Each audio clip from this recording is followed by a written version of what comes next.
All right, Jacob, I'll keep monitoring the waiting room in case someone late pops in, and I'll let them in right away, and we are recording. All right, sounds great. Okay, thank you. Welcome everyone to day 2, the final night of our Tubbs conference for 2022. Last night was an absolutely fantastic evening, and I'm hoping and I know that we'll have the same tonight. So what we have going, we'll start off with the speaker, Sarah Russell, the current Iowa Teacher of the Year.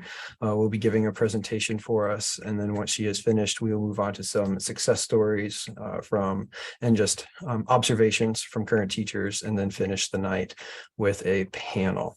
The biggest thing that I'm going to ask is that we just make sure that microphones and cameras are muted for those that aren't currently speaking. But without further ado, Sarah, the floor is yours. All right, thank you so much. Let me just get my slides going here and we'll be on our way.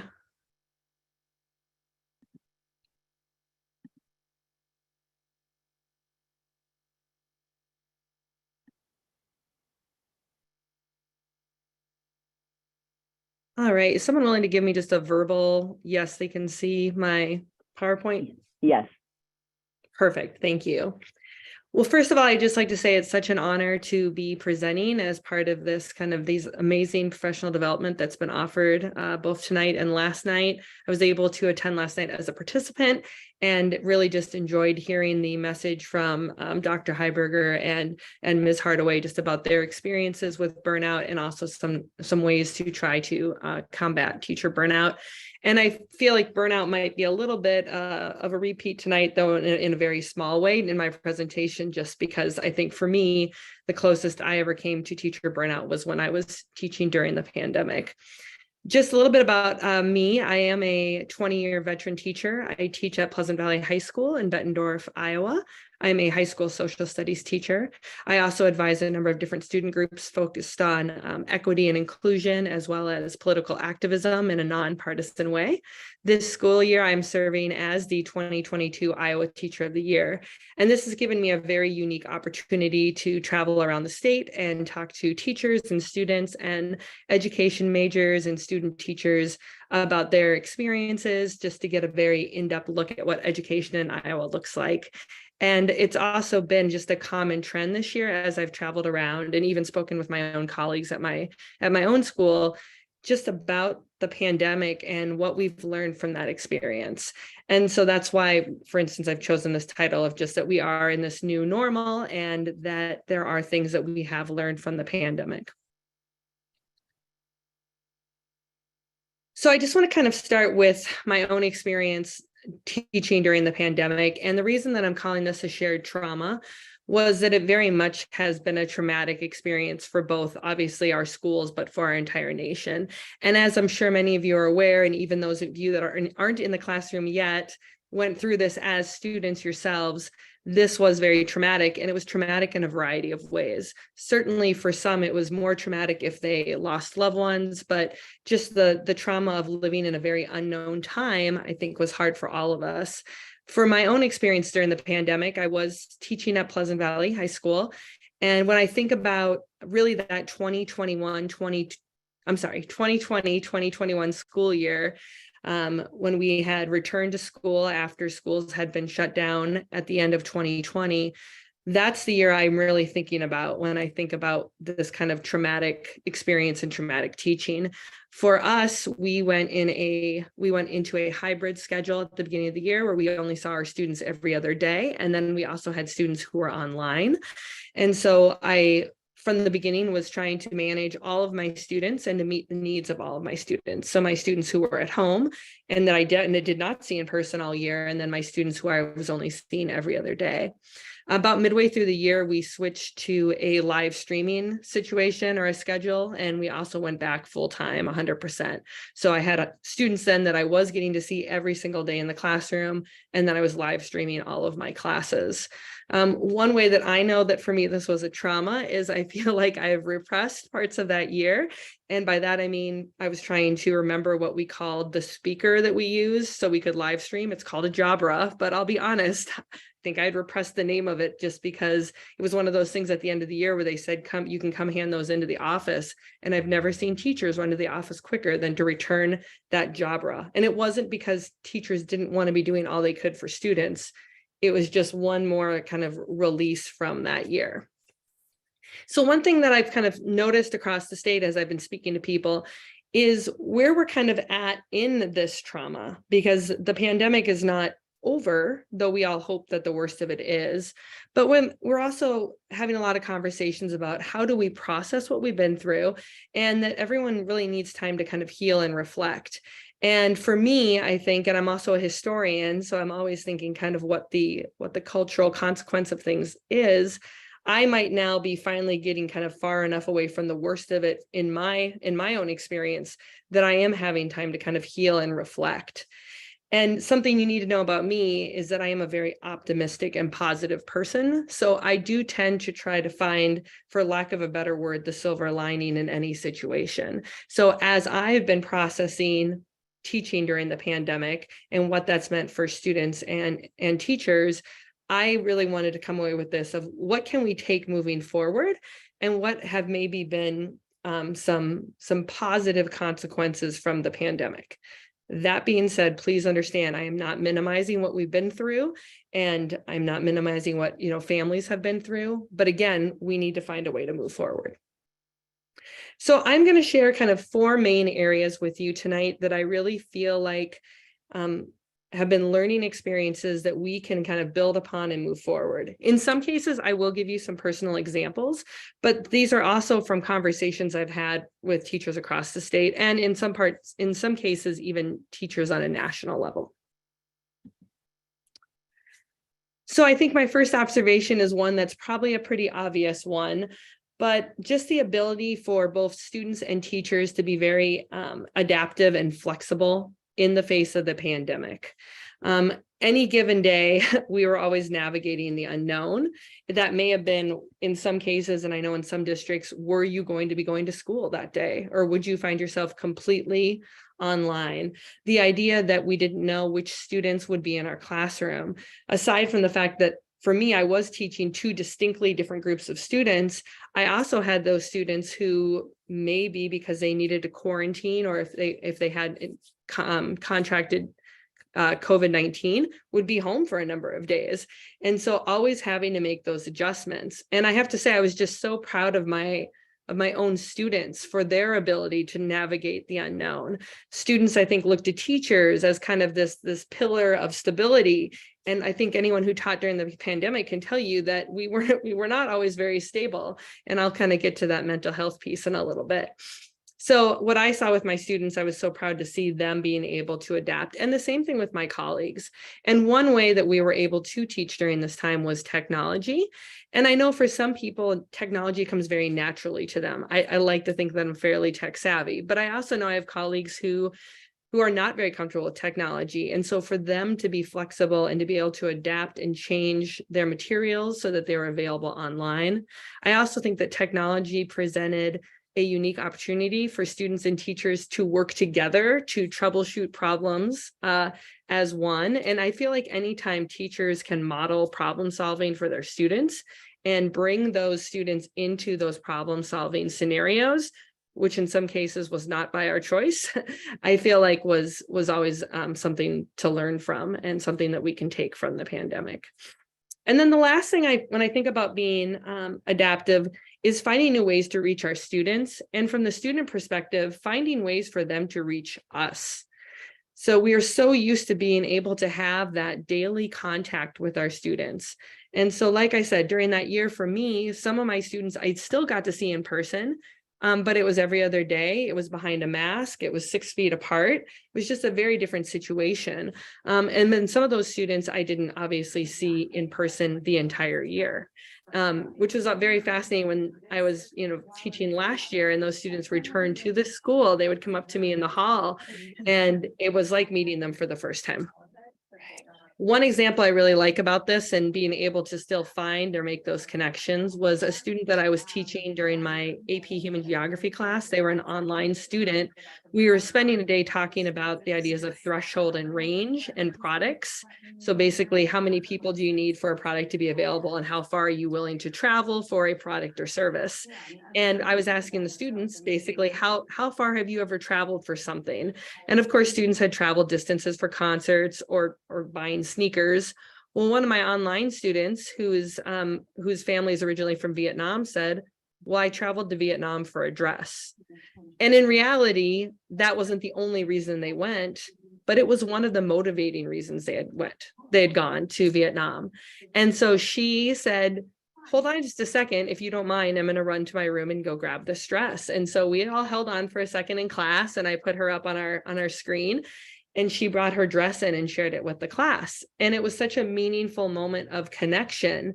And so even though she was miles away from the school in her own house, I felt like it was one of the first times that she probably felt truly connected to our class as an online student, because she was able to share her own personal experience.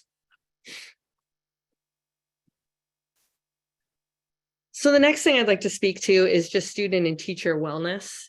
And we obviously touched on this last night with the topic of teacher burnout. One thing that the pandemic certainly did is it pushed the ideas of mental health for both students and teachers to the forefront. During the pandemic, mental health struggles could not be ignored because so many of us were experiencing them. One thing that I really noticed in my own classroom was that these conversations became more commonplace. I found teachers who maybe would never really want to show that vulnerability to their students were willing to. They were willing to say, I see you're struggling and I'm struggling too.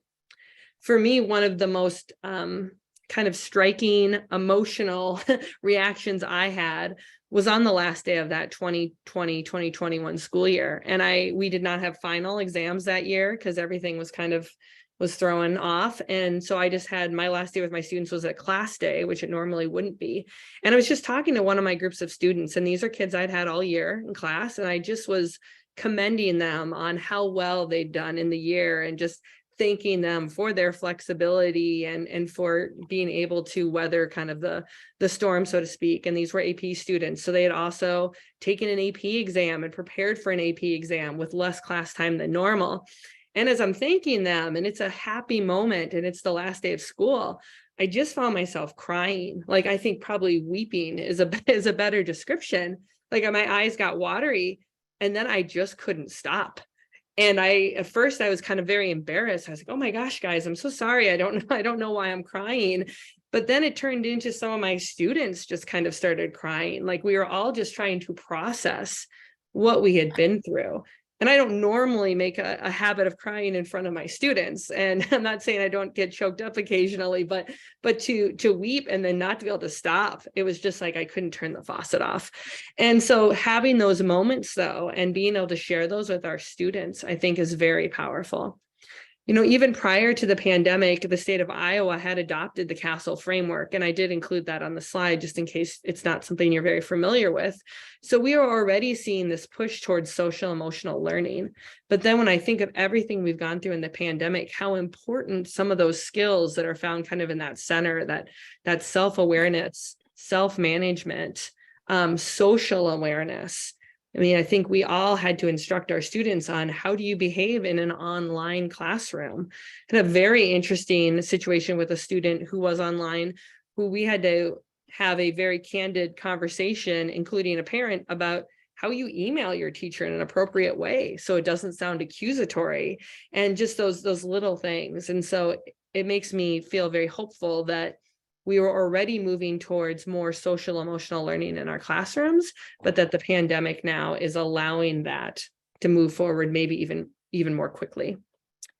And then the final thing I'd like to share is just how I think when we talk about teacher wellness, not only a recognition by teachers ourselves about taking care of ourselves, but the grace and compassion that I felt and many of my colleagues felt from our students. And I'm using that word compassion because it wasn't just that they had empathy for us. We had students in our building who really wanted to help us. And I know that sounds maybe odd, but we had students who wrote articles in our school newspaper looking at what their teachers were going through and how their teachers were trying to navigate this pandemic and keep high academic standards, but how they saw their teachers were struggling. We had students who went in front of our school board merely just to, not even necessarily to appeal for a specific thing, but to say, teachers, we see you. And I had never really experienced that before. And again, it was very touching to see that the students recognized what the teachers were going through as well.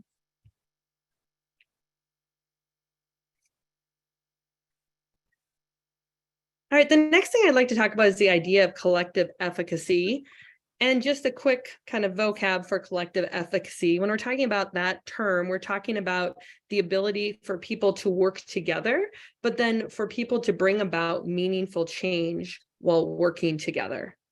And collaboration was key for so many educators to survive and get through the pandemic. In our school building, professional learning communities have been in place for about a decade, but I do feel like during the pandemic, the professional learning communities were really pushed to grow. I think if you looked in any building, you would see PLCs that are operating at a number of different levels. But because of all of the different pressures and even the new number of things that were taking up time that we probably felt like we already didn't have, PLCs were crucial. And my second point speaks to this, to our survival. I could not have been a successful teacher that 2020, 2021 school year without the contributions of my PLC. And it really pushed our growth to really look at how we were assessing students, what were we assigning students. We had always been a group that liked to share resources, but again, I think it was that push that we could not do it alone, and it pushed us to share resources in a different way. And that's something that we continue to do today. And then the last point I just want to make about this idea was, I would say at times, it did not feel like I was thriving that school year. It really did feel like it was survival mode. It felt like everything was kind of a Band-Aid. But again, that power of reflection is to look back and say, no, as a group, because we worked together, we did make meaningful change and we were thriving, sort of, at least. And the way I say that is because there were practices that we started during that school year that we continue today. And their practices, again, I'm not sure we would have started, or we certainly wouldn't have started as quickly had we not been pushed to because of this situation that we were in. So being able, again, to reflect on what we went through that year has allowed me to really look at, as a group, and I would also say as a group of teachers in general, what we were able to accomplish.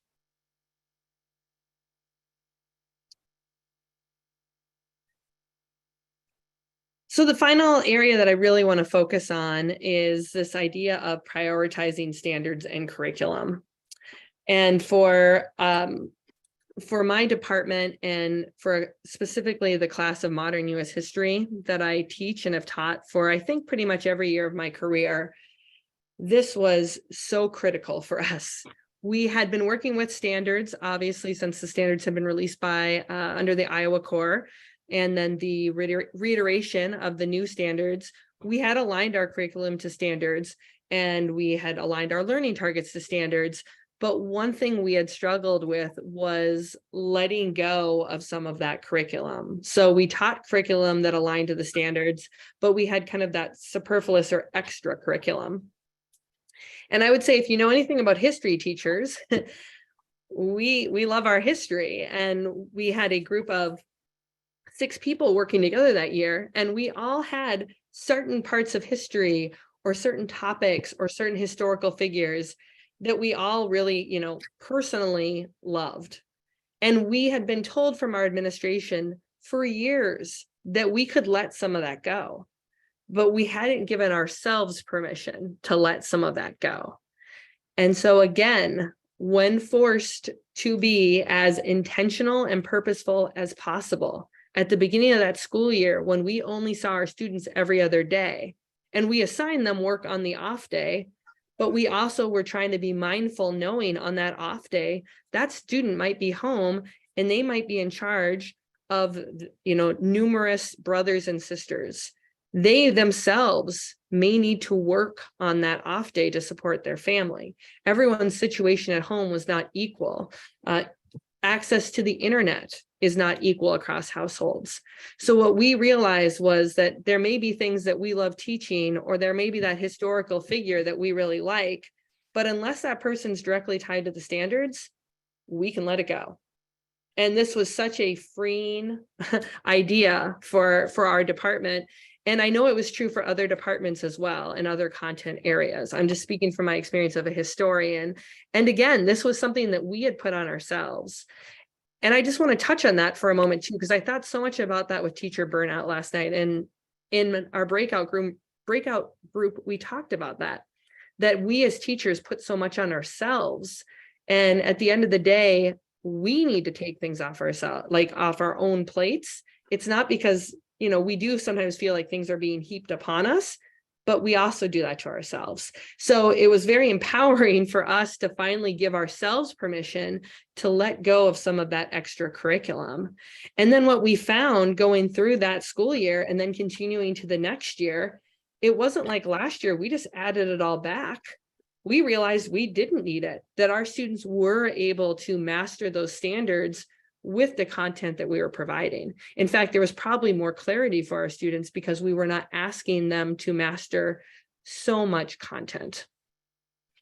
And then finally, that last piece, and it kind of goes with what I said about giving ourselves permission to let things go.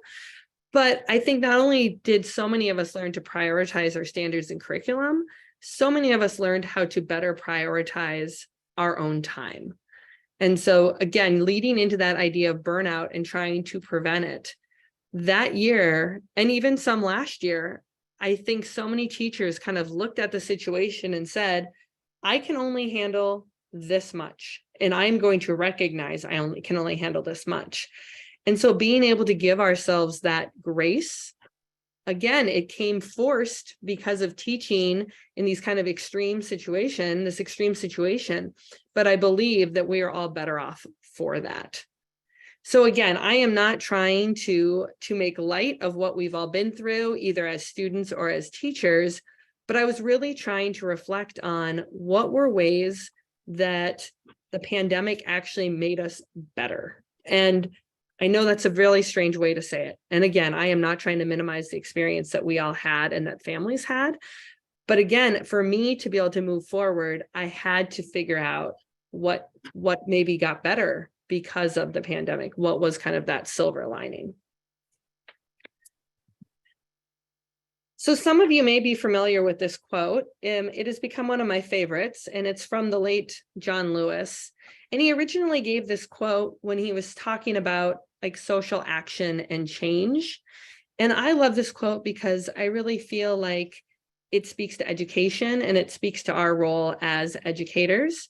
If you're a younger person in the audience tonight, I do need to explain one possible term because I've been using this a lot this year, and then realized that some of my younger audiences didn't know what a pilot light was. So talk about a real learning moment here for the teacher. So those of you out there, if you don't know what a pilot light is, the pilot light, it's often blue, is that light. You might see it on a water heater, you might see it on a gas range, but it's that little blue light that is always on, and then you use it to ignite other fires or to ignite. You might see it in a gas insert fireplace. So hopefully that was good enough explanation.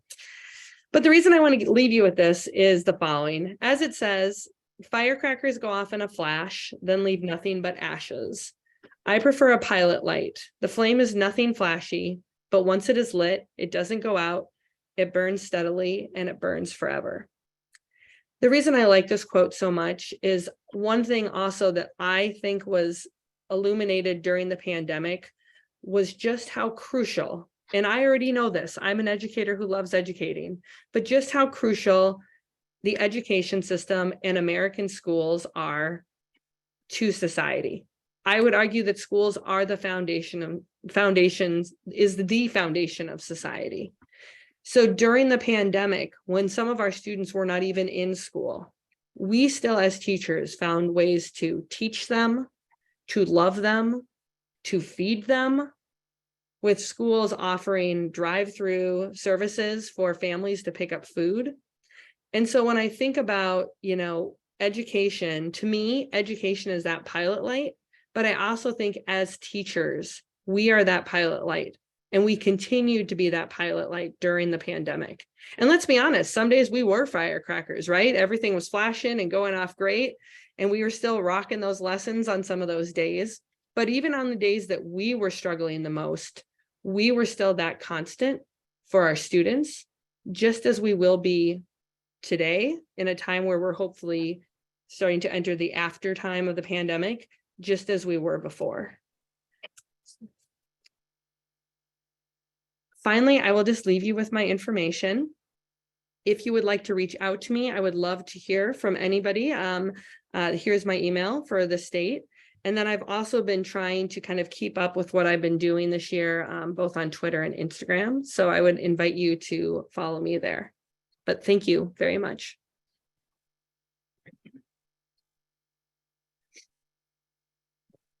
Oh, wonderful. Thank you so much, Sarah. It was wonderful to get that kind of insight, and we really appreciate it.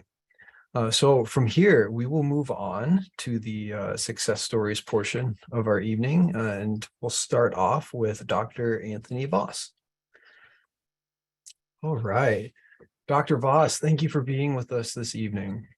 My pleasure. You hear me okay? That we can. Okay, good. Okay, so the way that we will do this is we'll have 3 questions for our presenters, and the objective is to treat this pretty much kind of like a podcast.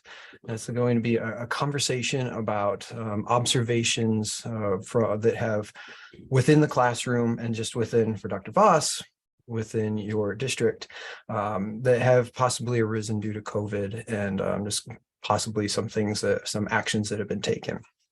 So the first question is, how have things changed following COVID-19? Sure. Well, thanks for having me. And first of all, just so everybody has the context of my role, I'm the superintendent of schools in Hudson, so just south of the University of Northern Iowa. So I had the responsibilities of leading the district through the COVID-19 pandemic. And first, I just really am appreciative of Sarah's comments. She hit the nail on the head with every single thing she said. One of the things that I picked up on right away was this idea of a shared trauma that we all went through in the education community, and the after effects of that we're still feeling to this day. So when I think of what's changed during as a result of the COVID-19 pandemic, one of the things that I think is important is to understand the genesis of how this entire process unfolded for schools around Iowa. We found out in very short order that schools were going to close, and what ended up being a temporary 4-week closure ended up being the entirety, basically, of the fourth quarter of the 2019-2020 school year. So what we ended up doing then was school districts around the state had to stand up online learning in a few short days. And it was during those early months difficult to do that. But what we saw in our communities around the state were communities and groups of people rallying behind their local education associations or school districts as they were bringing meals to families, as they were trying to work with new tools that they had never worked with before. And in cases where kids were having difficulties, it really seemed that at that time, everybody realized how important schools were to America and to the Republic. But then we started to see shifting as we went through toward the start of the school year, and we began to put our return to learn plans together. And when other issues began to crop up in society in general. Schools all of a sudden became the lightning rod for some of those issues. So if you remember in the spring of 2020, that was when George Floyd was murdered, and all of a sudden we're ramping up to start school for the next school year, and we're starting to deal with questions about critical race theory and how are schools going to reopen, and are they going to be hybrid? And then we started to deal with all of these other issues out there that I believe we hadn't dealt with ever before. So the first time I took a phone call in my office about critical race theory, for example, I had no idea what this person was even talking about. And those are issues that we didn't deal with prior to COVID. So it was like all this pent up energy and I guess stress of society that all of a sudden was bubbling up. And as we saw schools around the country and as the state not reopen, when some schools did, I think that added to the stress that local school districts felt. And we oftentimes found ourselves right in the crosshairs of what was going on. We were fortunate in Hudson that we reopened right away at the beginning of the 2021-22 school year. And as we navigated through that school year, we had our highs and lows with cases of COVID that we had to navigate through. And we had to have conversations about shutting down different activities because we had an outbreak of COVID on a team or in an activity, or we had a number of students that were out and we were trying to determine whether or not the school district needed to go hybrid or go to online when we were navigating that entire school year. But what we found was a great deal of resiliency in our faculty and staff. They handled the situation incredibly well. And as we put together our plan, some of the things that I can look back on now and see that were great successes for us. And Sarah alluded to this in her comments about the curriculum and about how they were able to let some things go. What we were able to do in our school district is really tighten up and align our curriculum with our standards, and in so doing identify gaps in learning that our students had, and then become very good at mitigating those gaps. So all of those things were as a result of that really hard work that we had to go through, and really going through the fire of the COVID-19 pandemic. And as Sarah said, we're not necessarily through it right now, but as I sit here today, it's much more like it was in 2019, the first part of 2020, than it was last school year. So I believe we are well positioned into the future to continue to deal with some of the mental health issues that we are dealing with our students that really dealt with that trauma and are still dealing with that trauma today. That was a fantastic insight, and it was really great to hear. So if all those things have changed, you finished off talking about the mental health piece, and it's not like it didn't exist before, but what changed to bring that forward as not necessarily something that is intentionally being addressed, but like following COVID, obviously we've had that big shift. So what do you think has changed, allowing us to have that kind of conversation and those intentional movements? Well, I think there's a realization out there that some of the,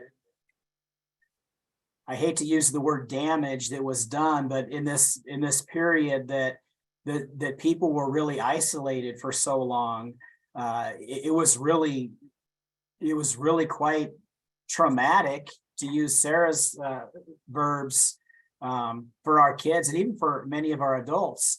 So what we have done here in Hudson is we took the step this year of hiring a mental health social worker just to deal with some of those issues that are we believe as a result of that isolation that those kids felt, and some of that it's still to this day just having an incredibly difficult time getting those kids to come back to school. So we still deal with chronic absenteeism at a rate that we didn't prior to COVID. So I really think it's the isolation that's brought this to the forefront.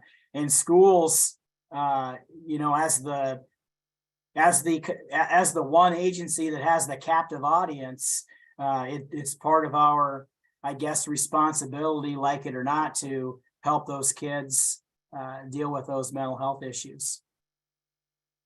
That is fantastic. Thank you for that. And the final question is, what have you done to manage this, the part of those changes? And you nailed it right at the end, right there. But so with hiring the mental health counselor, how has it gone? Has it been a successful move that you would recommend that can actually have some potential benefit? Well, this is really our first year with that social worker, so I think the jury's still out.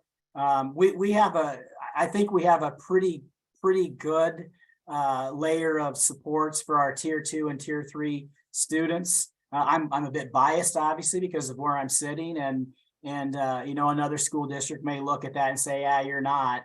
But I think trying to catch those kids early, try to provide those resources where we can, is what the key is to moving through this. Oh, it's truly wonderful. That is all the questions I have. Dr. Voss, thank you for your time. That was wonderful to hear from you. My pleasure. Okay, next up, we have Holly Daniel. Hi, everyone. Well, I definitely do not have the role that Dr. Voss has. Mine actually seems quite a bit less challenging in comparison to the issues that he. Oh, I hope we didn't just lose Holly.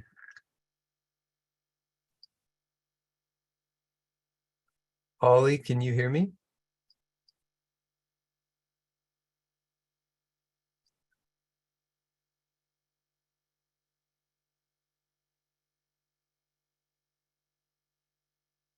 Okay, well, what we'll do is we'll move on to Kenan Broad. We'll give, oh, Holly, are you back? Maybe. Oh, okay.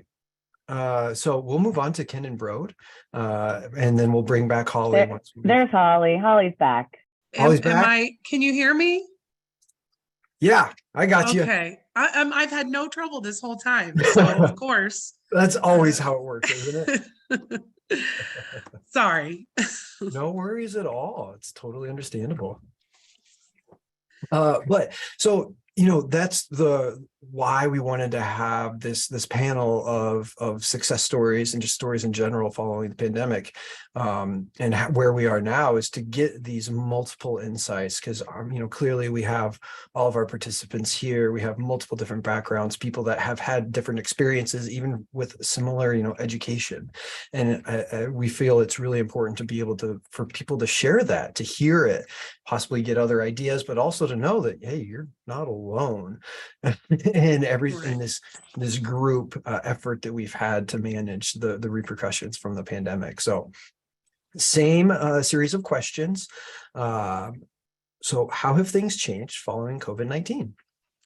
Well, I think, the biggest, actually, as I was just sitting here listening to Dr. Voss talk, thinking about how I know we all knew that the pandemic would affect schools and teachers, but I don't think anybody realized just how much. I mean, this is almost the 4th school year now that there has been conversations, which is actually really crazy if you think about it. It went from thinking we were going to get in a longer spring break, which who doesn't want that, to, 4 years later, we're now knee deep in probably the worst flu season along with COVID still. And it's just really been eye-opening. I think the biggest challenge or change that I have seen is realizing how much not only that the teachers need the students, but that the students need the teachers.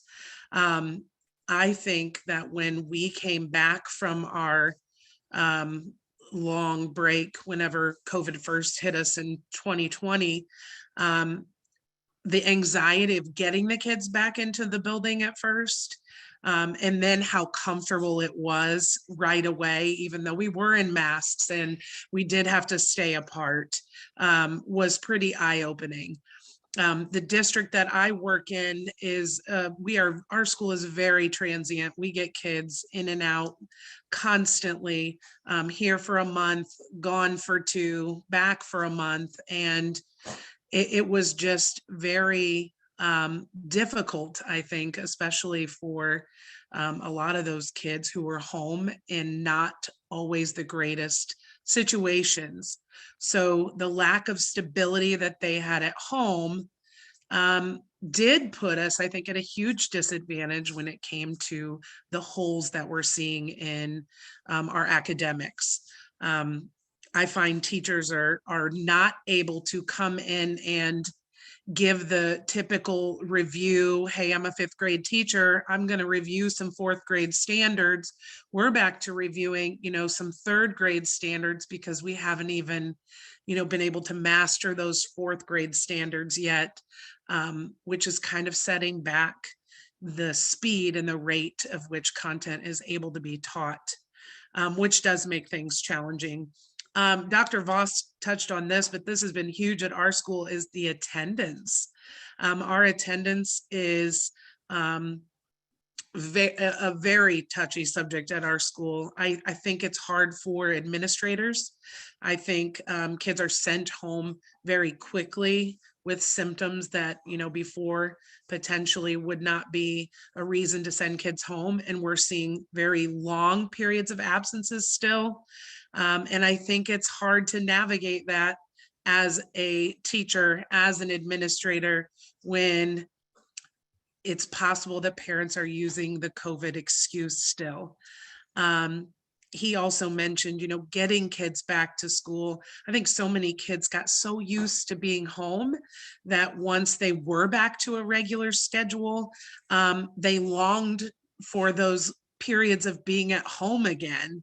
I know for me, it's particularly difficult, the attendance issue being that I only get my students 1 time a week for 40 minutes. And I have students that will go almost an entire 9 weeks of not being in my class at all because their attendance is so up and down. And, I'll ask the teacher, is this student still enrolled? And they're like, oh yeah, she was just here yesterday. And I'm just thinking, man, do you just not like PE? Because you always seem to miss on Thursdays. But we have students who have upwards of almost an entire 9 weeks of absences already. We're not even halfway through the year yet. So the attendance issues have been super challenging at in our district, our school specifically. And I think another thing we see, whereas sometimes those attendance issues might turn into, say, a retention at a younger age, I don't feel like we really touch that much anymore either, being that it is so finicky now with COVID.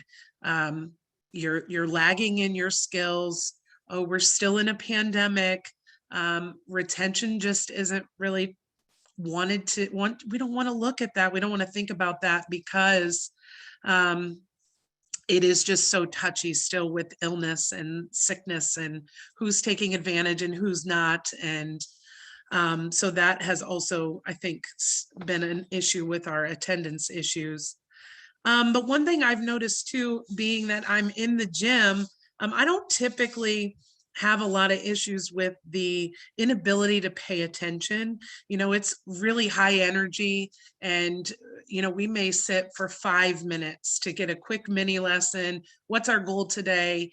How are we tying this into the learning goals from last week? And then we're on the move. And just to sometimes get out a 3 to 5 minute directions on a game can be very challenging now. You've got a lot of, spinners and wigglers and let me play with your hair. And I think that a lot of that could be from the instant gratification, right? They want to go like right away. So I really sometimes feel like I am lucky to be teaching in the position I'm teaching after this pandemic, because for me, I can get them moving right away. And I just sometimes don't understand how these teachers keep them in chairs for as long as they have to. So I think those are some of the biggest things I've noticed. Yeah, the ability to just get them up and all right, get moving, take out all of that energy. This is where we're applying it. That's absolutely beneficial. So you've mentioned some observations that you've had specifically in the classroom. Other than just the simple, get them up and get moving, what have you done to manage these changes? Or is there anything that you've been really cognizant of to say that, this is different and I need to make this modification due to what I'm seeing? I think, I have to be really intentional about making sure that I am reviewing, reteaching. Even I know that, we have a curriculum too in the gym. I know sometimes we feel like that gets overlooked as PE teachers sometimes, but making sure that we are always constantly reviewing and reteaching, and a lot of times remodeling things for students has become a really important part of my daily, routine. I think that making sure that I'm touching base with the students who I don't get to see very often has become pretty important to me too. But it has been really eye-opening at how important every person in the building is.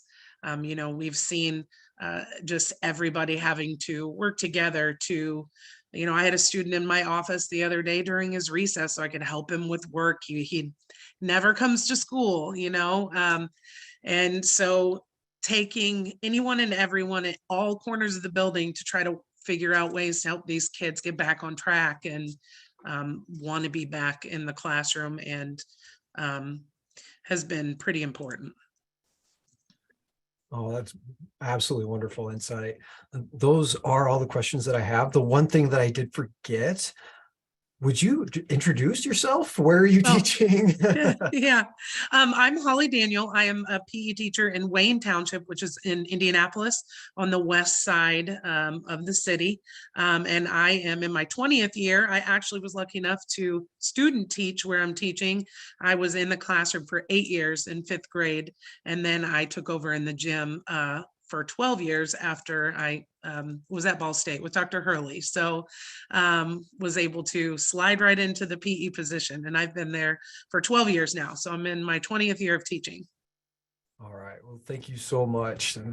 Absolutely wonderful to get the multiple perspectives from multiple areas across the country as well. So I really appreciate your time. Thank you, Holly. And I'm happy the internet stuck with us. Yeah. Okay, so next up we have Kenan Broad. Hello, everybody. Thank you so much for having me, Mr. Reed. Thank you to you, Dr. Hurley, as well, for allowing me to be here. Hello, Kenan. May I go ahead and start with my introduction? You may, please go for it. Okay, well, welcome to my PE office. I am a physical education teacher in Northern Virginia. I actually can plug a little something right here for you.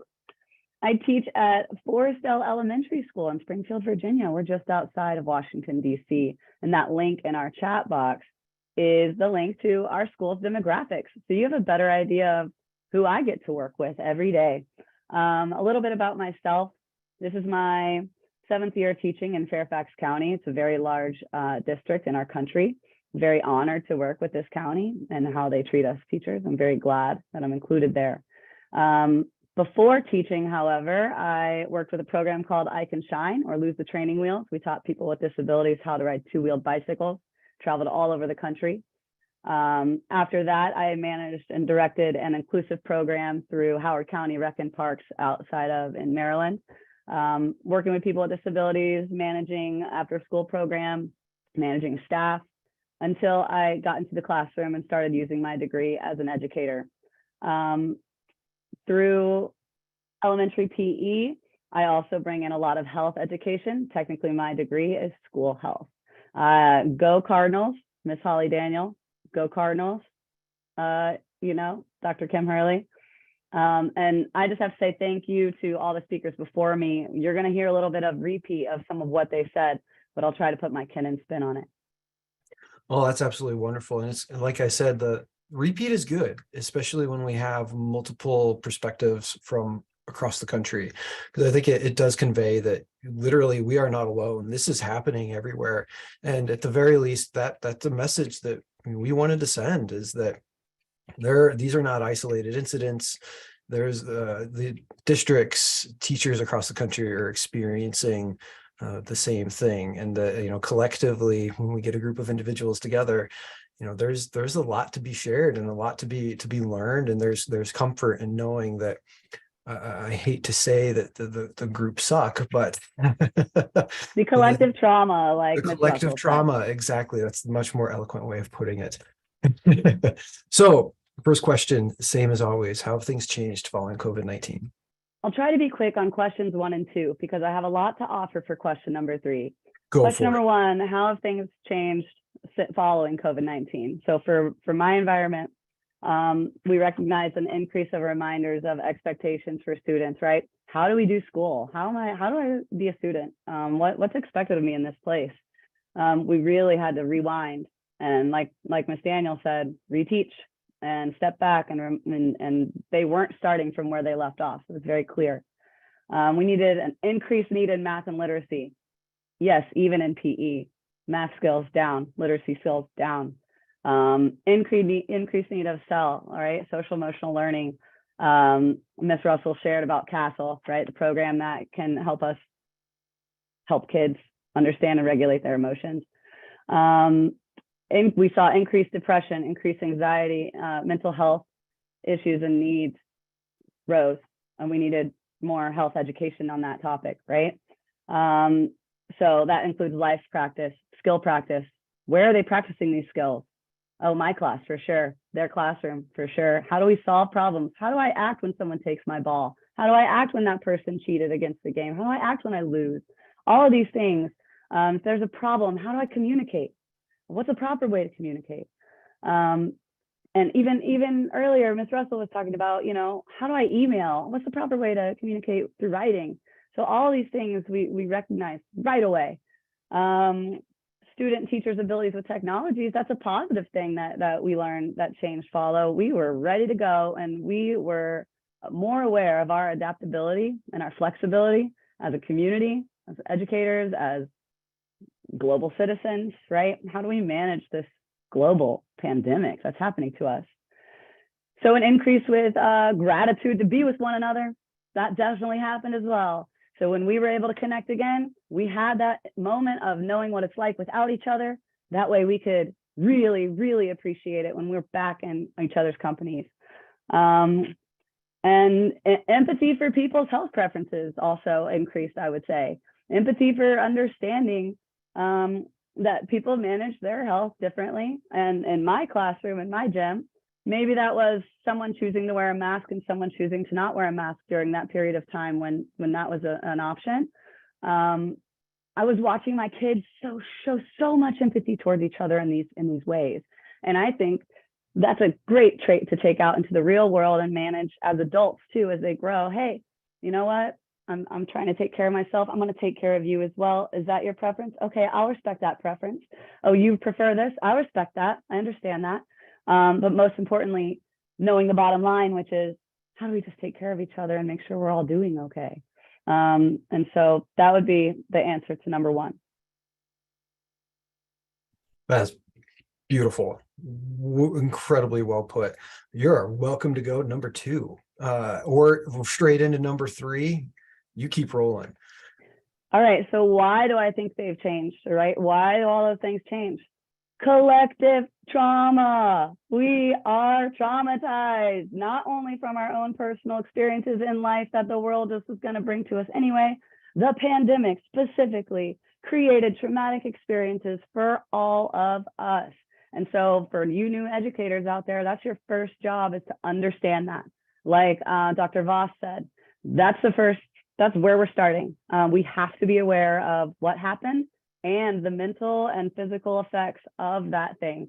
If we ignore it, we will fail. If we pretend that we are where we were, we will fail.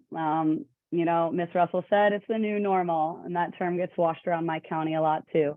So trauma, don't forget that. So obviously through the trauma, through the exclusion of learning or our settings changing, there was a lack of practice, right? We get good at what we practice. So if maybe we weren't practicing our social skills. We weren't in a setting where someone was, you know, talking over me or whatever it was. Lack of exposure to natural learning environments, even recess, right? They did not have these social structures, these playful structures that kids need to bounce off of one another. And so obviously that affected them. Obviously those skills dropped, right?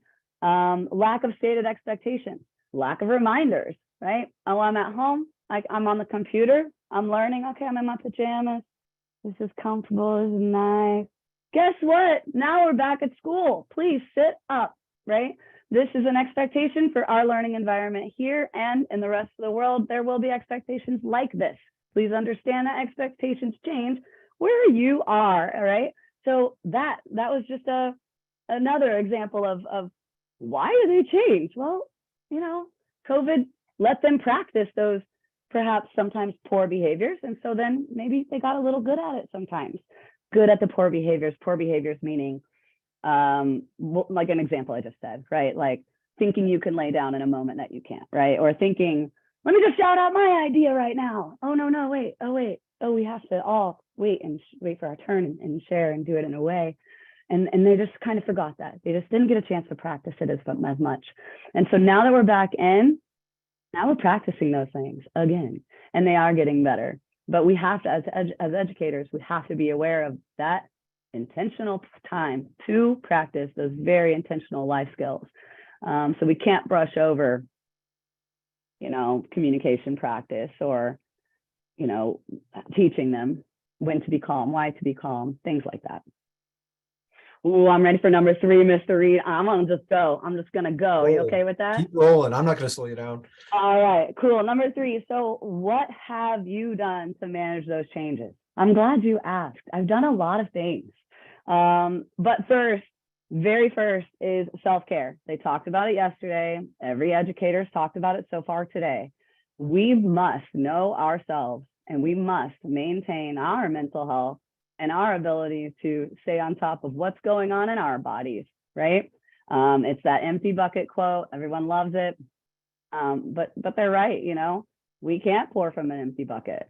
I have some of my administrators on our group right now, and I'm so grateful to them. They are people who pour into me. There are times when our colleagues are down and down and down, and my administration understands that, and they are very mindful about raising us and lifting us up and helping take care of our self-care, reminding us of that. So let's talk about that self-care for a moment, right? You want to be the best educator you can be. So that means sometimes surrounding yourself with those educators as well, because depending on who's around you, it could be easier to fall down or sink down into that toughness that we've all felt. So I'm going to encourage you, shadow, network, get in there. You know, put yourself around the educators who you want to be like. Learn. I like what they said yesterday about ask, leave, practice. That's all that was on their slide. Ask, leave, practice. And that's okay. Ask for help. Leave the school building unless you are in a speaker series for you and I. You know, I'm going to be here till 7:30. That's different. Okay. So you got to get out of there. Practice your self-care. Know what your self-care is. How do you calm down? How do you take care of yourself? Practice that, right? Empty bucket, great. Partner, CT, my partner, I have to tell you, if you're in physical education, if you co-teach, that partner piece is so important. I've found that if you are co-teaching, it is vital that you are with someone who understands your philosophies, perhaps aligns with them, understands your work ethic, understands what's needed of our communities. And I'm so grateful that here at Forestdale, not only does my partner, Joe Bergen, not only does he work really well with me because we both are on fire, we both want to deliver for our students. My specialist team is like that. And so when it comes to self-care, I gotta say, you know, who was it? Who was that? Miss Hardaway. Miss Hardaway was talking about that chocolate and Kleenex action, right? Thank goodness for my CT, for my collaborative team, my other specialists, because we can do that with each other. And as educators, that's important. Find that group that you can really kind of talk to, but make sure it's not always a negative mindset to just anyone that you want, right? We affect one another, and so do our energies, so do our words. So if you're in the teacher's lounge, for example, please don't let that be your full lunchtime complaining about things that are going around, right? We're all there for that, right? We have to find those right people and do it in a proper and professional way so that we can make sure people around us are staying their best selves as well. We're not bringing down people when it's not the right time, right? Okay, philosophies aligned, grateful, awesome. Ooh, this is a chance for me to share with you a few links, okay? So if you're a new educator, I'm going to share with you a story that I've been exposed to. It's really great, and it talks about finding your marigold. Okay, this is an article about that collection of people around you. Okay, and how that matters and why. Secondly, I would like to share with you a free resource that my school uses. I'm the school wellness liaison for my building, and I host weekly staff yoga. Talk about mental health, right? I try to bring my colleagues along in that journey and provide resources for them on the regular if I can. This app is called Down Dog Yoga, and it's free for our county, not sure about for you, but I just get to use my .edu email, my school password, and I'm in. And that's actually the exact site that I use with my staff yoga. And we simply follow the video for half an hour before school starts on once a week. And it's fantastic. It's provided me yet another circle of friends that we can emotionally, socially be there for each other. And then we're ready for the day, okay? Plus, we're modeling wellness for students who walk in and they see, oh, they just finished yoga. Oh, that's cool, right? So we're doing that for each other. Okay, second, we're done with self-care. Second, before you keep going with how to manage those other COVID changes, right? We have to recognize that this is not the normal that we knew before 2020. And I'm sure most of us on here know that, right? As someone who's worked with people with special needs, I can tell you one of my favorite things that I love to tell other teachers, maybe teachers I mentor or something like that. Behaviors equal communication. When our students are behaving, whatever way they're behaving, they are communicating something. So what are they actually trying to say in that moment? You know, Miss Daniel mentioned their students spinning around, right? Maybe there's someone over here and suddenly they're just, right? What does that mean? What's going on? So we treat them, we teach them how to express themselves. But we also, as teachers, always need to remember, especially working with people with disabilities, oh, they're trying to communicate something right now, right? They're not personally attacking me by not following my routine right now. They're trying to communicate something. Something's going on with them. I'm a human, they're a human. I can relate to that. Next, they need to relearn. They need to reteach.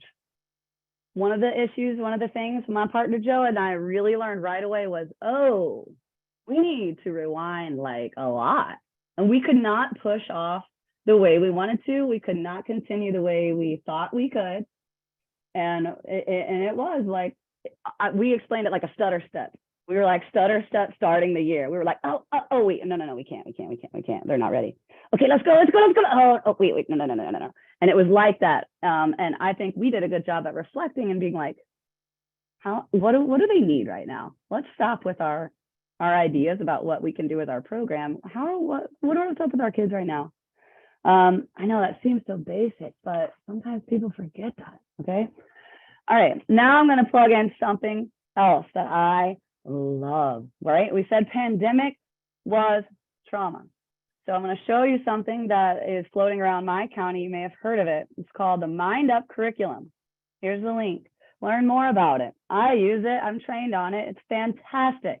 It helps teachers understand how to have trauma-informed instruction. And secret, if you're using trauma-informed instruction, if you're using inclusive instruction, you're using best practice anyway for educating, and you are including every person in that room when you are mindful about these efforts. And it's not that easy all the time. It's very concentrated on a mindful effort. Language is a huge part of it. The words you say, how you say it, the pauses you give, the cues you give, your verb, how you use your body to educate. All of these things will help our students who've gone through trauma, our students who might be learning English, or any student with a disability. And we need to pretend that all those groups are in each of our classes, okay? So even if they're not, why don't you practice like they are? You will become a better educator. So let me also plug something in that's called responsive classroom. This is another thing that our county is pushing. And our school, many members of our school are trained in this. And that's a huge focus on language as well. Responsive classroom, what are they responsive about? Well, culturally responsive classroom, right? No more is the teacher's approval a motivator for you. Through responsive classroom, we use a lot of you language. We want to promote that intrinsic motivation. We do things called morning meetings, closing circles, fostering that social emotional growth for our kids, and doing it in a very mindful way with different routines and procedures that help them help themselves. And that is a school-wide,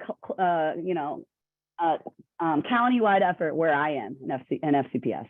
And I love it. I encourage it. All right, that brings in the new prop. How am I on time, Mr. Reed? I'm just rolling. You just let me know. Cut me off, okay? I might have to cut you off. Well, let me show a few things. Roughly around 20 minutes. You roll, you finish up what you got right here. I'm gonna make you guys listen to me for 2 more minutes. I'm out of here, okay? So for culturally responsive teaching or trauma-informed teaching, this is straight out of the Mind Up curriculum. This is a chime. You may have seen it. Teachers may use it for different things. I use it not to get attention. This is part of my classroom routine. Every class, at the end of class, students are in line. They've already cleaned up. They've already lined up. This is modeling social emotional health. And I tell them about what mindful listening is. So I'm going to ring the bell. We're going to do it together now. When I ring this bell, your job is to be like Mr. Reed. I do this with my students. Be like Mr. Reed. Mr. Reed is sitting calmly. He is not talking. He's not touching his friends. He's ready to breathe and prepare for the hallway. Your job is to listen to the bell as long as you can.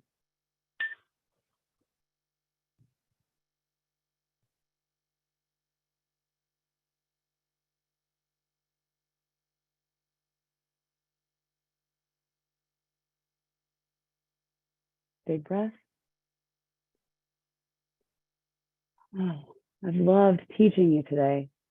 Now we're ready for the hallway.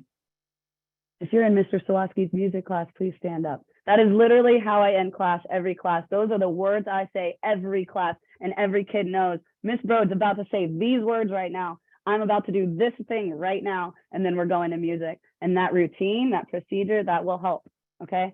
All right, literacy, real quick, let me talk about literacy. We use things like this, nutrition food cards to promote literacy.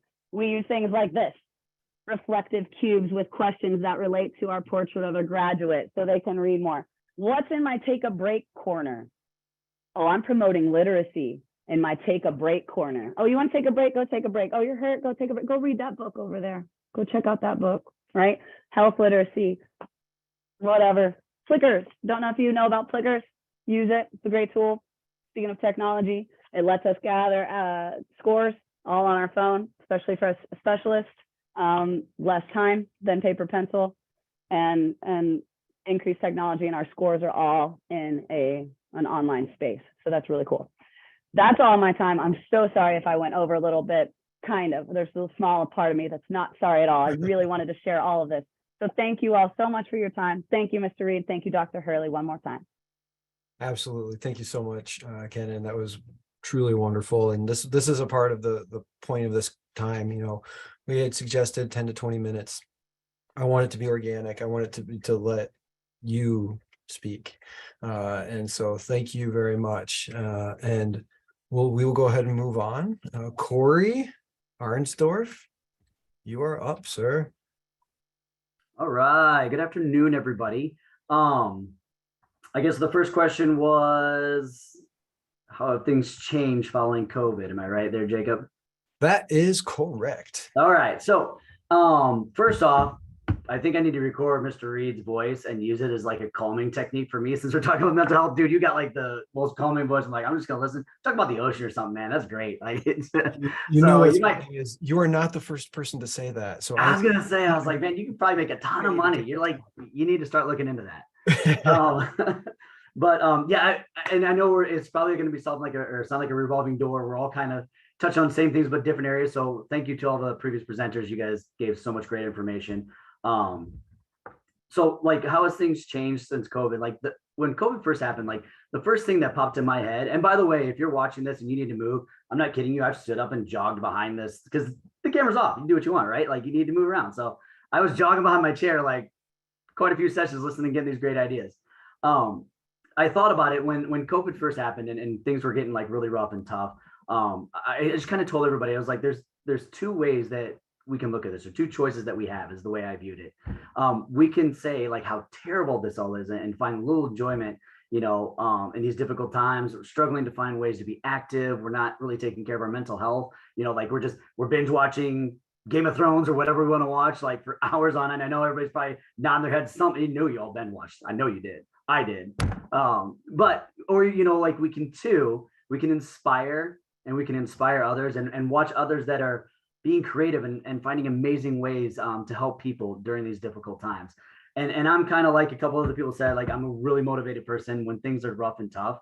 I want to find the best in these situations. So I said, you know, COVID can be looked at horribly, or can we find ways that are really neat and creative to help not only our students, but our families, our communities. And a couple other presenters talked about, I think Dr. Ross talked about this a little bit. They got mental health coordinators. We were lucky enough at our school to get a mental health coordinator. She actually had her PhD. And not only do we get mental health coordinators, but we got UNI interns that were doing mental health. We actually got them the year before COVID hit. So luckily enough, we already started that process, which was a huge bonus for us. Nothing could have prepared us for what COVID had to offer anyways, but it at least gave us a little step ahead to kind of get into that. And, you know, when we did this, like the first thing I do, and advice I can give you, I might be jumping back and forth between questions, so I apologize. So, you know, we'll kind of go through this whole thing and I'll keep your time quick and easy as I promise. You roll one thing before you get rolling. Where are you teaching? Thank you. Yes. Corey Arnsdorf, I teach at Irving Elementary in Waterloo, Iowa. Very similar sociodemographics to some of the other schools. I think they were talking about, like our school is a very low socioeconomic status. So our kids have a lot of struggles in the first place. So COVID made things 10 times worse, you know, for families that struggle to just live daily life. So that's where I teach at. That's the school district that I'm in. And I'm honestly, I've been there for 12 years, I believe. I would never go anywhere else. I feel those kids inspire me. To be honest with you, that's what truly inspires me is the students and the families and the community that I teach in. So to continue on with those mental health coordinators, I was getting big into mental health. So first and foremost, when you guys start teaching, you know, as future educators, I want to push so hard, which everybody else has, mental health. I'm a PE teacher, and the first thing that I teach every single day is mental health. It's the first lesson. I don't teach anything physical. And I add those mental health concepts and lessons that they learn into my physical activities. So one of the first things that we do in PE is we talk about what's called the crucial C's. It's courage, capable, count, and connect. It's an Adlerian theory. It's like based off of like play therapy and adventure therapy. So I'm big on mental health. I've been doing a ton of research. I actually, my district, once COVID hit, we had a return to learn committee. And I was asked to be on it, which I was very, honored and grateful for. I've done some presentations the year before COVID hit about mental health and physical health. So I was excited to be on that committee. And it was kind of crazy because like, it was literally like, I was on the SEBH, which is Social Emotional Behavioral Health Committee, and they have different committees for different learning environments. And so I was on the mental health one, behavioral health, and it was pretty funny because there was like principal, counselor, principal, district admin, PE teacher. So I'm just sitting there in a group of people who all have counseling degrees, masters, and my PE degree sitting there. But I cannot tell you how much they are connected. Like mental health and physical health, they are combined. They truly are. And I don't even think some PE teachers even realize how much mental health we really do teach. But what I did with the district with that return to learn plan is we started taking steps to be proactive. We wanted to make sure that the students were getting the most they could when they come back, from being gone, like so many people said, like we were out too for like those last quarter of the year for the 2021 year. And then the 21-22 year, we obviously had all the regulations, but we were lucky enough to come back. So we created a return to learn plan, which had to do with taking counselors and admin and PE teacher and trying to come up with a curriculum that every school in our entire school district would teach. So we have 11 elementaries, we have 3 middle schools, we have 2 high schools, so a decent sized district. And what we were doing is we were taking curriculums that were out there, like Second Step, if you ever heard of that, Leader in Me, Digital Citizenship. Those are different kind of SEL curriculums, social emotional learning curriculums. And we were kind of creating a curriculum that every single school would teach, like they were required to teach. You had to do this. And it was so great and creative that they were putting mental health first. And it was like the very first lessons that they would do. During the 21-22 school year, I also was lucky enough and I was asked to create a curriculum for my school. And I created it with our mental health coordinator. She was the one I talked about earlier. She has her PhD, so she was way more qualified to create a curriculum than I was, but I was the one that was trying to add the mental or the physical health in with the mental health. And her and I, jived really well and had really good creative ideas. And what we did is we took the physical part of like movement, exercise, like literally like when you move, your endorphins in your brain get released. It's a feel-good chemical. So like we were trying to create a curriculum that had physical movement, mental health, and combine it together. So we were creating lesson plans, and it was great because my principal was all on board. He believed in me and the mental health coordinator and allowed us to create this curriculum that we did. So, and we had to add, like we put in Leader in Me, we took in Second Step, Digital Citizenship, those ones I told you about, the SEL curriculums. We combined them all together, and then we created our own lessons and allowed our school to teach those lessons to the students first thing in the morning when they came in. Like there was no math, there was no reading, there was no writing. It was mental health and this physical health first. And it was great too, because we talked to our principal into adding more mindfulness times in. So during the school day, be an advocate for somebody who wants change. Don't allow your school just be like push reading, writing, math, like they just need more time.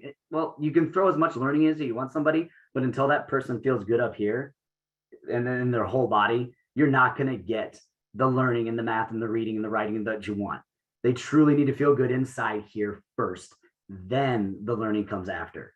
I'm an advocate of that. I 100% believe that. And so it was great. We got to put a mindfulness time in the morning and then an afternoon wellness time in the afternoon. So they were getting their learning still. And we had to take some time off of the writing curriculum or the reading curriculum, like 10 minutes. But we're giving the kids what they need, not what they want, but what they need.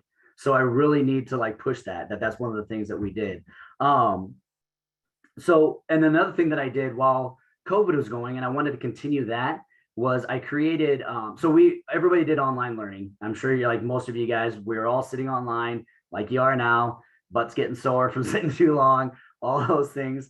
Funny enough, there was when we have PE class, like it's so hard to teach PE online, right? Like, hey, get up, let's start like running in place, right? Like, let's do this. And I tried to create like fun ways for the kids to move. And I'm like, everybody needs their screen on. We all know, like, your screen's off, dude. You can do what you want, man. I'm going to sit here and play on my phone while you're talking. I get you. I've done it. I've been there. But it was great because there was this one kid that we were sitting there and we were doing the online learning. All these kids were like watching and they were engaged in the lesson that I had. We were doing this treasure hunt, looking for items in our house, running around, bringing them back and showing everybody. And I told Roy, the kid, whose name was Roy, I was like, Roy, get your screen on, man. You're the only one with like a dark screen. So he pops the screen on and he's just sitting here like this, playing this video game. I'm like, dude, have you been playing the video the whole time? And he just goes, and he just keeps playing. And he didn't even want to get up and move. And finally I'm like, buddy, do one thing for me, just one. Take a pause on the game. Like as soon as you get to a break point, I know how it is, and you can't end the game in the middle of the game. In a break point, I want you to do one of these activities and then come back. And he did. And then the next week that he came back, he was playing video games again, but he stopped halfway through and then started doing more activities. And then the next week he did more. But that small piece of trying to get the kids engaged in the activities that you do and how online learning works. And then I also created videos for the entire district. So I didn't feel like COVID almost motivated me more than it did. I think it brought some people back and it brought some people forward. And for me, it felt like it pushed me career-wise forward because I was already into mental health before it started. And physical health. I've been big advocate of nutrition and health. And a couple of PE teachers already talked, like in my classes, it's not how you kick a ball. It's not how you shoot a basketball hoop or how you throw. Like it is all of those plus like, what does this do for your body? What is eating these certain foods? How does this help you? How does this mental health crucial C's, affect how you act and how you learn and how you engage? So combining a holistic type of learning for that PE class. But the PE and SEL programs I created at home, I did some videos with my kids and we would send them like out to the entire district. The district would push them through Facebook, Twitter, their social media accounts. And it was just fun lessons. I was like saying, here's how you can take learning home, and then I continued them on because now that we have, gotten back in the classroom, I mean, things are getting back to kind of the way they were. I don't want them all the way back because I want to keep this mental health thing going and this physical health, all of that. But it allowed me to connect now with families, parents, the community, because before I was just teaching to my students when they would come to my class and, we would teach them. And then I was like, I get them the same as like everybody else, 40 minutes once a week. That's just not enough. And now that COVID happened, I learned to do videos with my kids and send them out to my students so they can see these activities like the power of protein. I called one game where we were taking little eggs and shooting them into laundry baskets and saying, every time you get it, you get more protein in your body. And so once you'd shoot them in, like you move back a step and shoot more in. And then I tell them that, you get protein from, different types of meats, from pistachios, even broccoli has protein, and it also can repair your cells. Like we learn fun things and doing these activities at home. And then these kids can see that they can do these things with their families as well. And it brings that connection piece and that mental health piece. And not only are you getting physical activity, but you're feeling good. We did mindfulness activities during Mr. A's PE and SEL at home, where we would do these peace sign and okay sign. So if you ever done this, or if you've probably seen the one where you pat your head and rub your belly, right? We've all kind of tried that one, and you got to switch and you're like, you're smacking yourself a lot. So this okay and peace sign one, this one's a little tricky. Like you have to switch. I mean, I've done it so much now, I'm really good at it, but you just switch them, you flip them like this, where you're using the right left hemisphere of your brain, and your body's not equipped to do that. Usually like your brain's using one side or the other. So when you're using both at the same time and you're switching it, well, this is like a good self-regulation technique. The only bad side is when you're doing it with your kids, I actually think I stuck my middle finger up about a few times. I'm like, dang it, that's not what I'm doing. I swear to God, like just calm yourself, calm down. Daddy's freaking out too. But I mean, we laughed, we giggled, we enjoyed our time together. And it just allows, it's another piece of how to be an educator and take it to that next level. And honestly, I spent a decent amount of time doing the videos, but it was so worth it. Once I got good at it, like it was maybe 45 minutes of my day that I spent recording the video, kind of editing it and trying to get it, a really good educational piece and doing some research and stuff like that. But like, that's the next level of how we can do that. And then also to go along with that, like I learned like I can do, once we got back to school, I started having kids use the Google Classroom because now that's an online platform, right? We got Seesaw, we got all these great, resources. So no matter if you're a classroom educator, which probably uses it way more than we do, or music or art or PE, use those sources, because now I have them create fitness circuits on their Google Drive. And then they like, not only can we do it in the classroom, but then we'll say, go home, finish some things and find some really cool ways to do a fitness circuit. Exercise that's fun for you, not push-ups, sit-ups. If you don't like those, don't do them. Do fun activities that you just enjoy. I don't care if you're dancing. Like I told the kids, like I'll get up there and I'll just like, I can floss it with anybody else. Like I got my floss down. I just learned the gritty, and then you jump up and down, do this thing, and my kids are laughing, or kids at school, sorry, I call my kids, but we laugh together, we enjoy it. They're teaching me things, but we can take that home now. We can educate them in a brand new way that we couldn't before. So those are some great resources that we really need to adapt to, learn how to make better, and just continue to be amazing educators and provide the best for what our families need. Hopefully I'm not going back to on time. I know I'm a talker, so like, I'm going to go quick. So. Oh, no, I think honestly, right now is perfect time, unless you have anything else to roll with. No, just like one more thing, and it probably takes Yeah, a minute. So have at thank you. That's awesome. Not only do those things online, reach out to your community. I've been asked to not only do presentations throughout the state and some nationwide webinars and stuff like that, and get your message out there, but like reach out to your community as much as you can, because I got onto a committee that was doing a grant through the Waterloo schools, but I connected it to the school, I connected it to the community, and I found ways to not only do it at my school and in my district, but like through the city of Waterloo. So now I'm on committees in the city of Waterloo that allow me to take these lessons and these messages and these learnings and adapt them to the entire community now. So that's like a great way. And if there's any other ways too, there's one other program that I do that's called the Flyers Club. God, it's probably one of the things that inspires me. It's these kids. I work with kids that have at-risk needs, serious behavioral issues, and sometimes they're internal.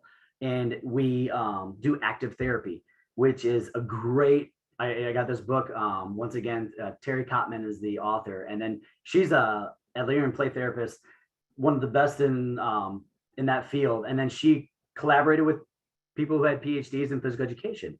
And with this program that I've developed years ago, it really works with like these kids that struggle really hard. Like some of these people, the other speakers have talked about, that just inside have so many things that they can't communicate. And if you can find like those ways, like through these programs, the Crucial C's, the ones that I've talked about, and work with those students that struggle, really hard, because we overlook the students that do really well. And I think we need to focus on those, because we do focus on the ones that are really tough, but there's so many outlets in every different area that we can do. So do everything that you can, don't overload yourself. That's probably one thing. You got so much information. You're like, oh my gosh, like it's great information, but I'm like first strategy. I did not do this stuff overnight. Like you're talking, like I got 12 years of experience teaching. I was a director of a preschool before that. Your first few years, my first year, I was just a PE teacher. Like it was pure PE. And then the second year I advanced a little bit more, tried something smaller and new. Then the next year I tried a little bit more. But just find those niches. Don't allow things like COVID to hold you back. Find ways for it to inspire you to do something better. So thank you, everybody. I appreciate it. Thank you, Jacob. Once again, I need that voice recording. Send it to me. I need it for my 4 kids when I leave here and I go nuts. And Dr. Hurley, I really appreciate her. She's been wonderful for me and really helped me out in so many ways of being able to present to you young educators. Thank you. Well, thank you for your time, Corey.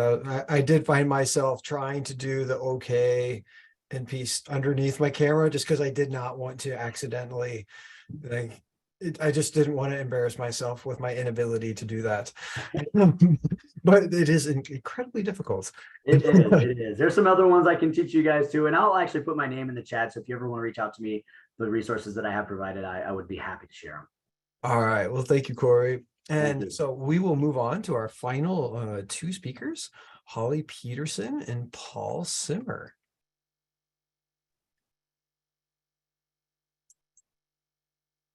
There we go. All right. Hello, everybody. My name is Paul Simmer, and I teach social studies at Hudson. And this will be my 16th year. And there. Oh, can you guys hear me? Yeah. I'm gone. Where am I? There we go. Okay. I didn't see that you were both in the screen together. Because I had Holly pulled up and I didn't see she was there. And so, yeah, okay. I'm good now. Yep. Paul Simmer. You're coming in clear. All right, good. My 16th year, social studies at Hudson. And Holly was a former student of mine. So, okay.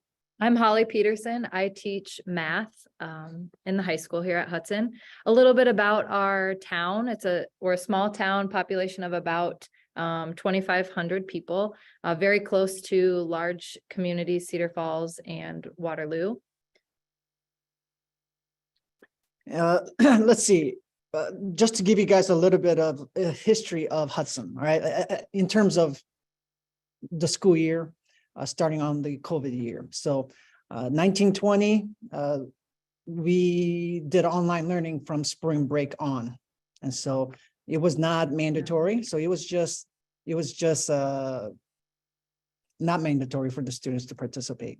And so that was a rough year for us, the way we ended that year.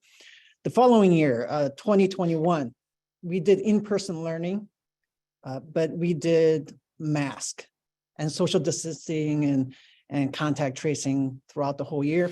Until the last month, we got to take our masks off, which was a pleasant surprise for everybody. And then from that point forward, here we are, right? Here we are almost completely back to normal. So Kind of the new normal, right? yeah, this is our new normal, right? The new So normal. if you guys, so Jacob, if you don't mind, we have 4 things to talk about. And we're gonna talk about each of those through questions 1, 2, and 3. So we're just gonna, if you don't mind us doing that. Sure. Welcome to roll with it as you please. I'm all about letting you hit your flow and have at it.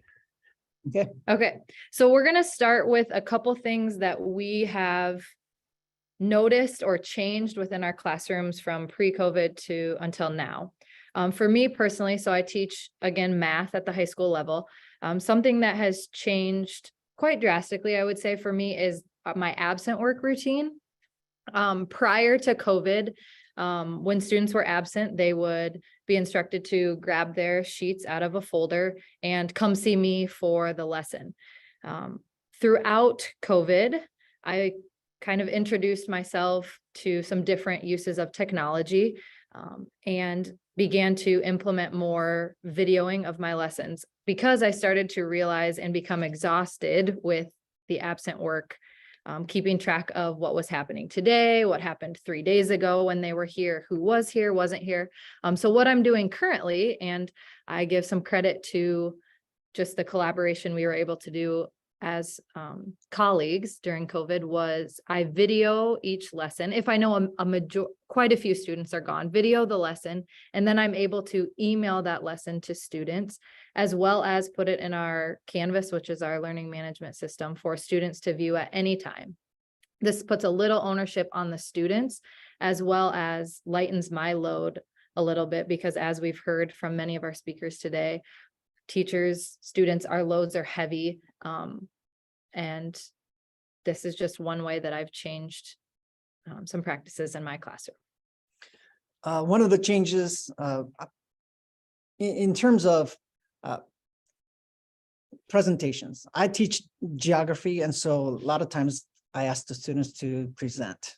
And so pre-COVID, I did that a lot, and then I started to kind of cut those down. And then with COVID, with so many of the students having so many social issues, or not even being face-to-face, not knowing how to communicate with each other or with others, strangers. And so I think I've come to the realization that maybe I need to put them in front of the classroom more. And so I think presentations, they're going to be giving it more in the future for me. But it's not just a matter of me just throwing them out there and say, hey, present. I think I'm going to have to do the baby steps with them. Like, teaching them the first steps, baby steps, and then just progressing from there.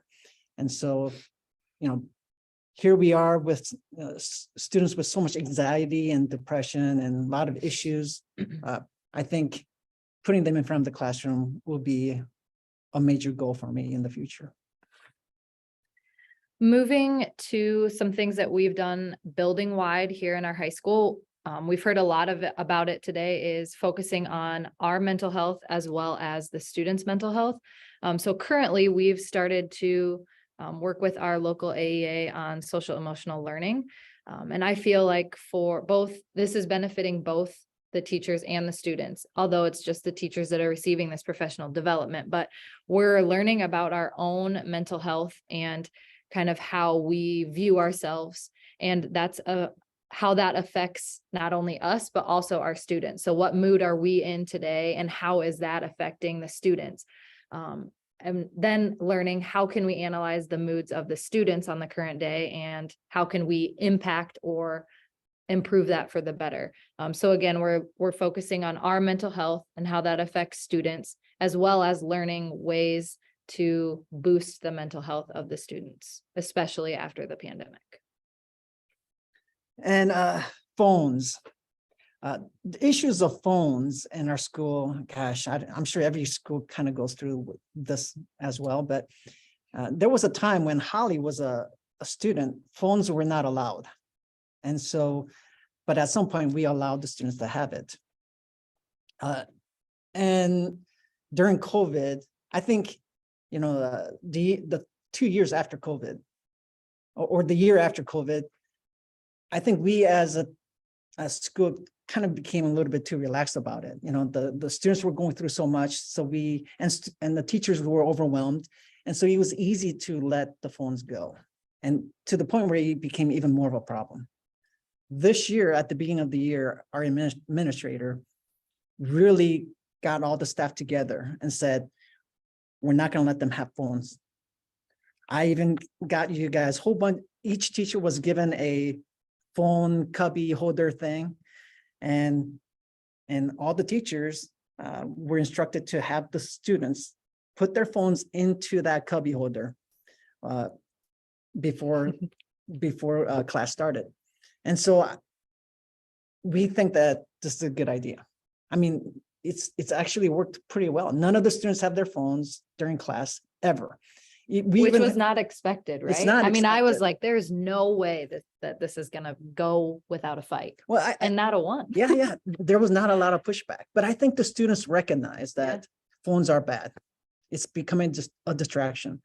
And I often share about social media and how bad it's for them. And I think they know it, and it's hard for them to get away from it, but we're going to help you with that. No more phones, right? And so we have a policy. You have your phone, I see your phone, I take it to the office. You can get it at the end of school. And so I think it's even elicited great communication and conversations in the classroom too. They know if they're done with something, their choice is to converse with each other. Yeah, right. They're becoming, or engage with the teacher more, because Right. they can't just pull out their phone. even during seminar time, which is the opposite of lunch, we don't allow them to have phones. Like, talk to each other, right? Do your homework. You don't need to be on, otherwise they're just doing this. And so, Which so many did for many right. months. Yeah. And so I think this is a really good policy that our school has implemented this year. Hopefully it'll keep on going strong for a while. So, all right, that concludes our portion. All right. Well, thank you so much for sharing. And so that is the end of the success stories and just the stories component of our speakers today. And so what we'll do is we'll move into an open panel. So this is an opportunity for audience members to ask questions of the panel, regarding what they've heard today or anything along those lines. Tie up any loose ends, things like that. So we'll pull up the speakers, have their video on and ready to roll. And, as we're getting ready, I think probably the best approach, so that way we're not inundated, is to have questions posted into the, can we do questions in the group chat? I believe. In the meantime. Yeah, Jacob, you can. Okay, thank you. And so then in the meantime, we'll pull up our speakers. Dr. Voss, Holly, Ken, and then where is Corey? Nope. Okay, I'm not missing anyone, am I? Oh, Sarah. She might not be. I don't see her at the moment. That is okay. All right. So, questions from the audience. And if the typing is, if nothing comes through, we can absolutely entertain, just people hopping on their mics and letting it roll.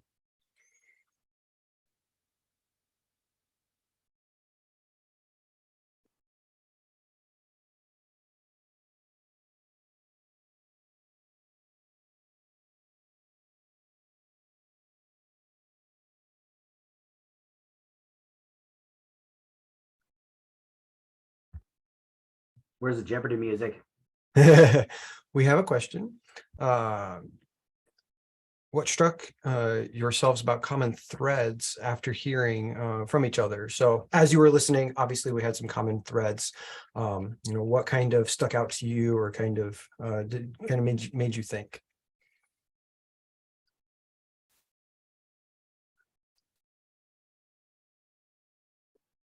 I'll go. I really like what Corey had to say about including that mental health piece and understanding that health education, physical education is health education and mental health is health. And so they're all connected, and how we need to be mindful about that as educators and administrators and look out for one another. I really enjoyed that common thread and getting all those perspectives.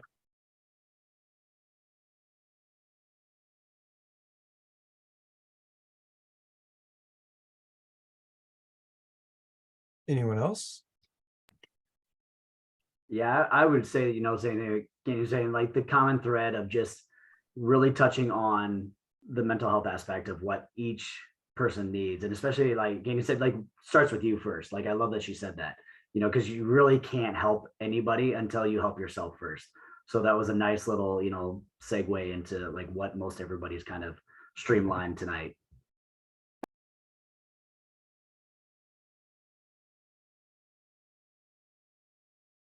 I know one question that came up that I had, again, it's in the vein of a common thread, was the act of relearning. And I believe, Kenan, it was you when you were speaking about you and your partner, that you relearn and you go forward, and then you have to come back a little bit and go forward and come back a little bit. And it was a common thread. And so I think one thing that's kind of interesting is, what cues did you use? And it's not necessarily just for Kenan, but for everybody, to assess how far back to go, and then what were you looking for to determine how to push forward as you were navigating that?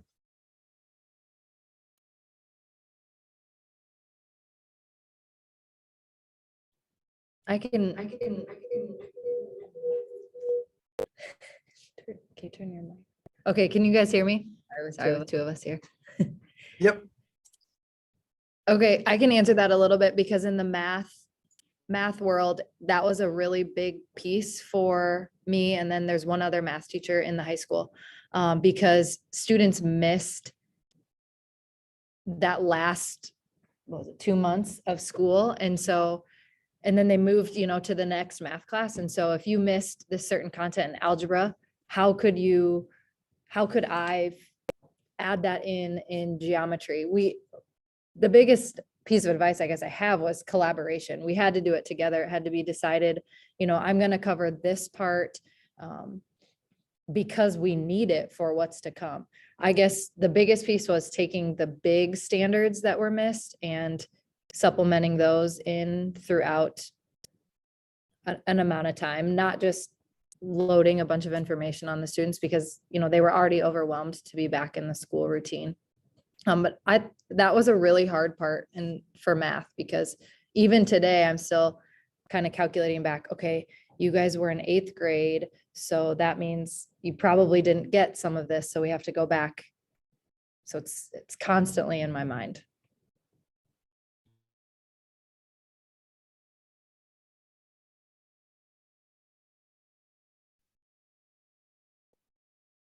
I'll keep it rolling. I like what you said there, Ms. Peterson. Basically, you said that you pay attention to the kids and you are reflective to what they are showing you. And so if they're like, oh, I'm showing you that I do not understand this, like you're a good educator, so you knew that you needed to go back and reteach that. So that would be my answer too, Mr. Reed. If they showed us that they're ready to move on and we can all follow these directions and we're safe about it and we can go, then we do. If they model, like today, even, it's, second quarter, we're about to break. But if they model that they don't understand this cue or this direction, I stop. And then we stop our lesson and we reteach. And in that moment, that's what they're asking for. So that's when I give it. And that's how I would judge when I kind of step back. I just let the kids kind of pace me on that. I agree. I would just say the best thing I could say is like teach them where they're at, not where you want them to be. Like you want them to be somewhere. We all do.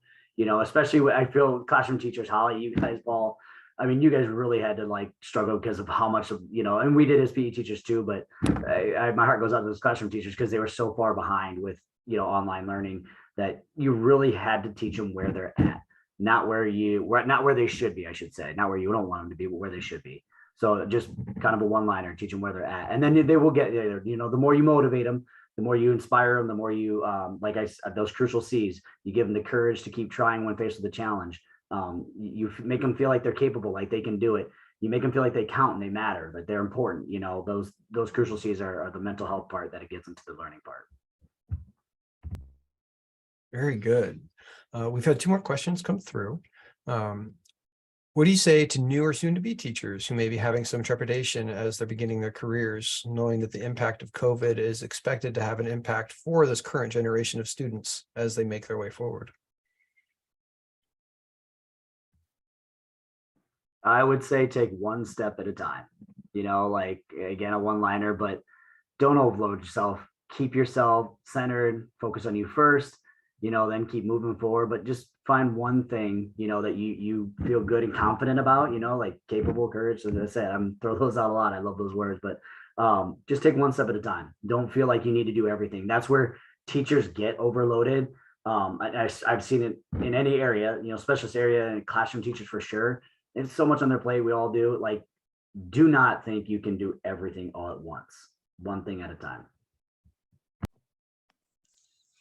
I would add to that, rely on your colleagues, you know, attach yourself to a mentor. I know that our school is really good about giving all our new teachers have a mentor within the building, and checking in with them frequently and relying on those who have experience can be the key, I think, to making it through those first few years. I would also say that it's important to remember how vital this profession is, and that all professions had to live through COVID, and we learned in a big hurry how critical education is to our country, from the shutdown and all the havoc that created to the process of restarting. We realized this is the core of what makes our country great and our country work, and we need good people like young teachers in this profession, and they can do it. We've hired a lot of new teachers since pandemic.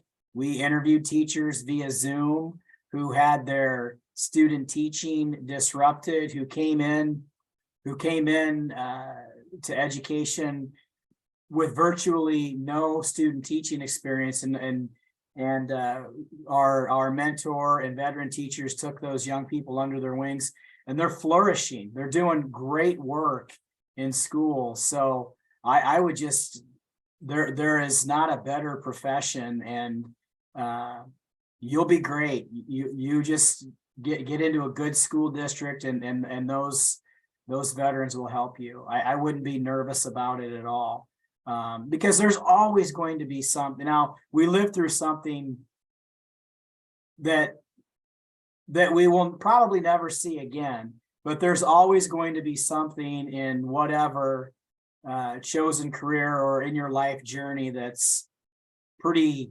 radical or traumatic. So those things are what add experience to you, add to your life experience that allow you to carry that into the next generation. I would recommend this profession to anybody that's considering, because it is so rewarding. I've been out of the classroom now for a long time, and I see the work that's going on that Holly and Paul do in our classrooms every day, and I can't think of anybody better to do it. And they're, you know, when Paul talks about Holly as a student, I kind of smile because I can recall those days when Holly was here as a student. It's just so great to see these young people back in our schools. working side by side with former colleagues. So don't fret it. It's a great field to be involved in. Hey, Dr. Voss, thank you for those kind words. For new teachers, burnout is a real thing that happened before COVID, and it can especially happen now. And I think proper pacing is really important. Understanding your abilities and having the strong support, finding an outlet, whether that's your children, spouse, or friends. Those are very important. There was a student teacher of mine who was the very best student teacher I've ever had. She lasted 2 years, burnout.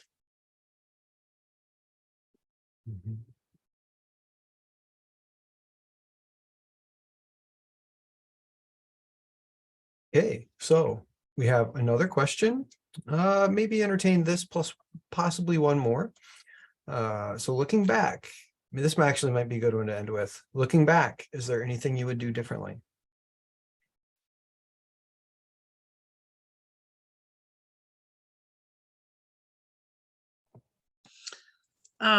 For me personally, I think I would have fought harder for a little more inclusion as special area. Thinking about, when we were in shutdown mode, obviously it was very uncharted territory for everyone from March to say May. But when we returned and we were in person at the start of the 2020-2021 school year, by January after Christmas break, we went virtual again for another, it was about 2 months, 2.5 months. And they really kind of told the special area, like, hey, you're not going to meet with the kids due to, internet was a big issue for us in Wayne Township. Students had to rely on the district for internet. And so the speed of the internet was affected based on how long they were online each day. And, they had to put that emphasis on the reading and the writing with their core teachers, which I totally got. And I feel like I got paid a whole lot of money to do a whole lot of nothing for that time. And I just felt a little bit like we were the forgotten. and I really do feel like the physical aspect of them being at home and me giving them ideas of fun things to do to kind of take their mind off of the fact that they were home could have been, way more valuable. So I think I would have, fought a little harder for our special areas in hindsight.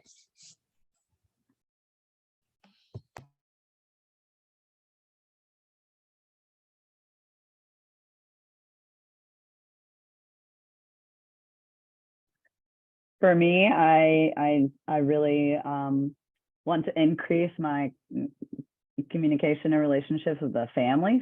So I would have, upon reflection, I would have tried to take that time at home to be more mindful about creating resources that I could pull up and use later, like now, where I can really share a lot of PE information or Forestdale information with families, or create different events that bring our families in. And I know accessibility changed through time, but that would be something I would change.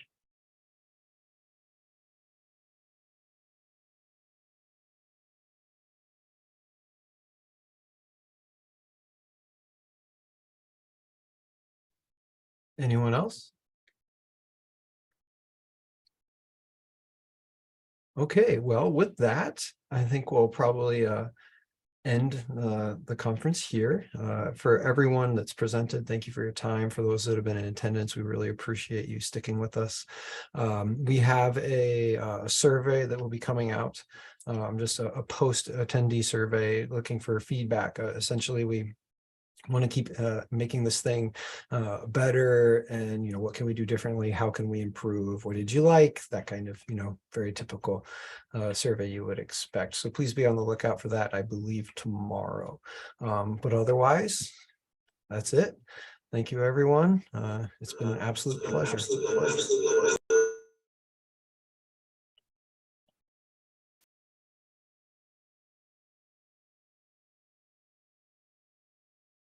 Jacob, I'll hang on here in case you need anything.